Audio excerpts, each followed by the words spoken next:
Dictation start होगी 4 second बाद।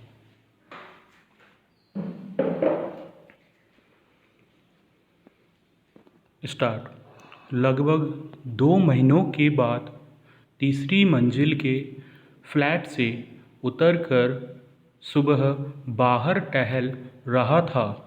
हमारे घर के पास जो मदर डेयरी की दुकान है वहाँ से कुछ लोग ब्रेड और दूध ले रहे थे।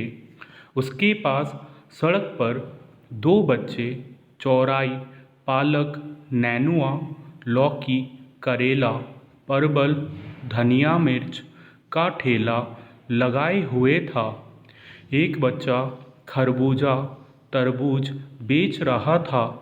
थोड़ा आगे बढ़ता चला गया तो एक 8-9 साल का बच्चा एक हाथ में बोरी और एक हाथ में छोटा डंडा लेकर तेज तेज चलता दिखा। एक सफ़ेद रंग का कुत्ता उसे देखकर भौंक रहा था। वह बच्चा तेज कदमों से चलता हुआ पीछे मुड़ मुड़ कर कुत्ते को देखता था कि वह नज़दीक तो नहीं आ रहा है। मैं आज तक यह नहीं समझ पाया कि सड़क पर रहने वाले कुत्ते अपने भौंकने में इतना सेलेक्टिव कैसे होते हैं। कैसे वे इस तरह भौंकने के लिए ऐसे लोगों को चुनते हैं। उसी सड़क पर अन्य लोग भी आते जाते हैं, लेकिन वे कुत्ते कूड़ा बीनने वाले बच्चों पर ही क्यों अपनी धौंस दिखाते हैं। पैरा। थोड़ा आगे एक दूसरी सोसाइटी के बाहर बहुत सी गाड़ियाँ खड़ी रहती है। उस दिन भी थी। मैं लाइन से लगी गाड़ियों के बगल से गुजर रहा था। बस एक गाड़ी स्टार्ट थी, लेकिन ड्राइवर की सीट पर कोई दिख नहीं रहा था। अगल बगल भी कोई व्यक्ति नहीं था। आसपास सिर्फ दूसरी गाड़ियाँ थी जिन्हें देखकर बताया जा सकता है कि वे लंबे समय से नहीं चली है। मैं आगे बढ़ गया। टहलने के दूसरे चक्कर में फिर वहीं पहुंचा। अभी भी गाड़ी स्टार्ट ही थी। मेरी नज़र गाड़ी की पिछली सीट पर गई। शायद 2 लोग थे। मैं टहलते हुए आगे बढ़ गया। पैरा। सुबह के 9 बज चुके थे। चाय की दुकान जो सड़क पर थी वह पूर्णबंदी के चलते एक दीवार के पीछे चली गई है। चाय मिलती है वहाँ, लेकिन अब सड़क से वह मेज स्टॉप दिखाई नहीं देता है। 2 पुरुष सफाई कर्मी सड़क के कोने पर खड़े होकर चाय पी रहे थे। 3 महिला सफाई कर्मी उनके पास ही बैठी थी। वे चाय नहीं पी रही थी। चाय पीता हुआ एक आदमी कह रहा था कि वह इस साल अपने बेटे का रिश्ता करेगा। बस लड़की अच्छी चाहिए। मैं चलता जा रहा था। आगे कूड़ा उठाने वाली गाड़ी खड़ी थी। ड्राइवर अपनी सीट पर जमा हुआ था। इन दिनों इस गाड़ी में स्वच्छता वाला गाना नहीं बज रहा है। कभी कभी किसी चीज़ की अनुपस्थिति आपको उसके होने से अधिक याद आती है।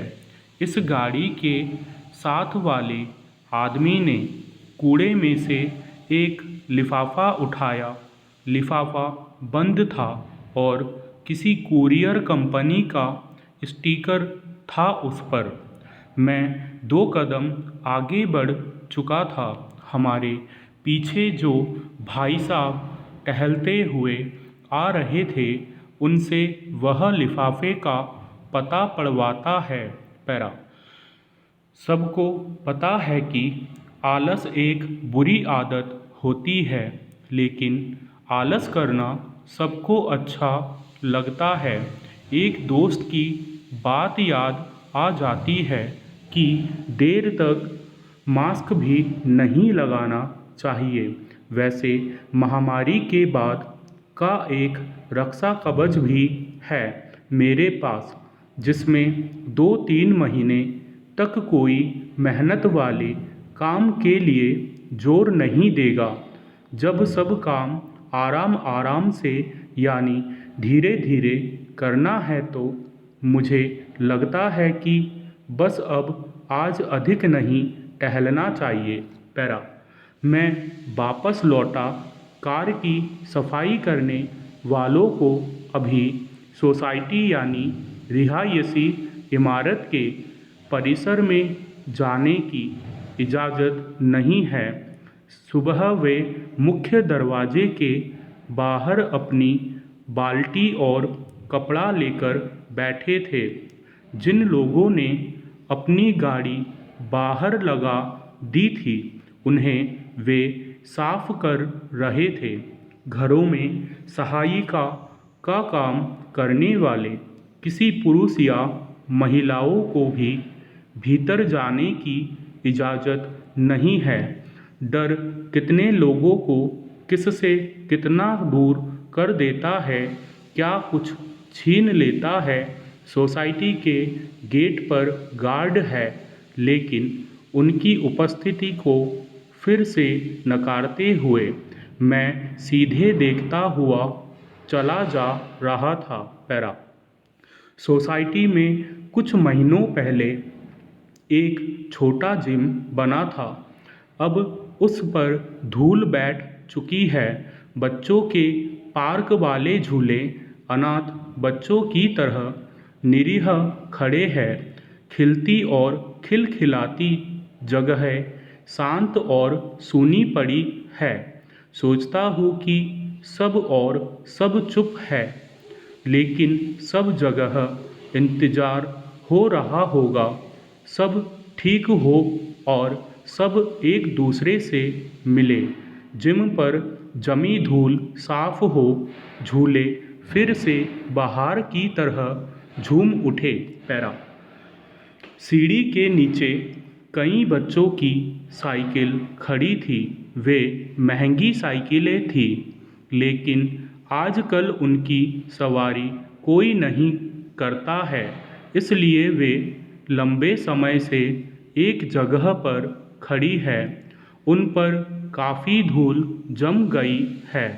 कम से कम धूल को तो साफ किया ही जा सकता था, लेकिन डर बहुत कुछ करने से रोक देता है। मुझे एक साइकिल मरम्मत करने वाले ने बताया था कि साइकिल के टायर चलाने से उतने खराब नहीं होते जितना एक जगह खड़ी रखने से। शायद जीवन का भी यही सूत्र हो। पैरा। मैं टहल कर लौट आया था, लेकिन घर के आसपास ही ऐसा क्यों लग रहा था जैसे मैं पहले यहाँ कभी आया हूँ। पैरा। कोरोना महामारी के दौरान लगी बंदिशों से जीवन की रफ्तार थोड़ी धीमी जरूर हुई है, लेकिन इससे प्रकृति की समृद्ध विविधता, जैव विविधता को करीब से देखने का अवसर भी मिला है।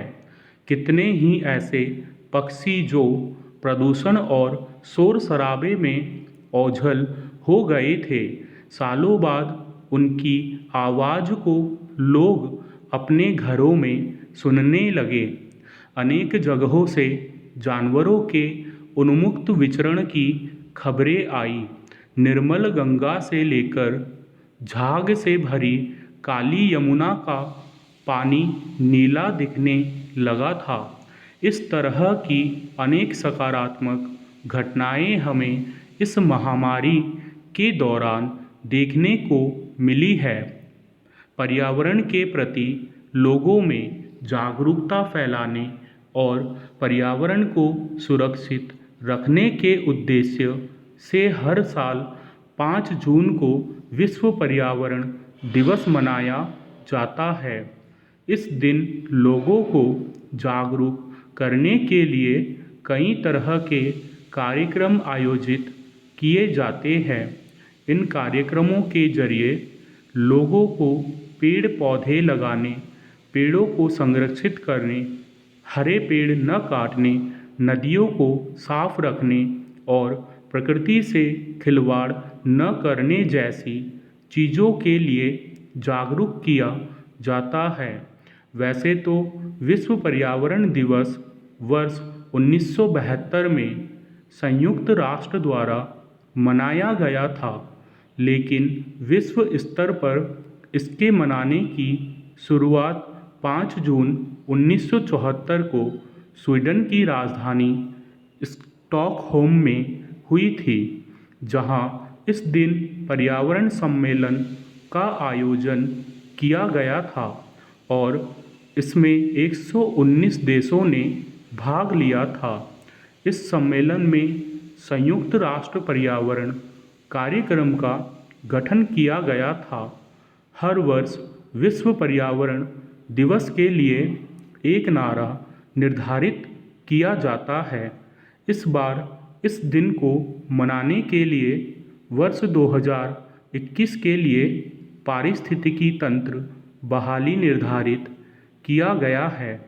पारिस्थितिकी तंत्र की बहाली पर पेड़ पौधे लगाना, बागों को तैयार करना और उनको संरक्षित करना, नदियों की सफाई करना जैसे कई तरीकों से काम किया जा सकता है।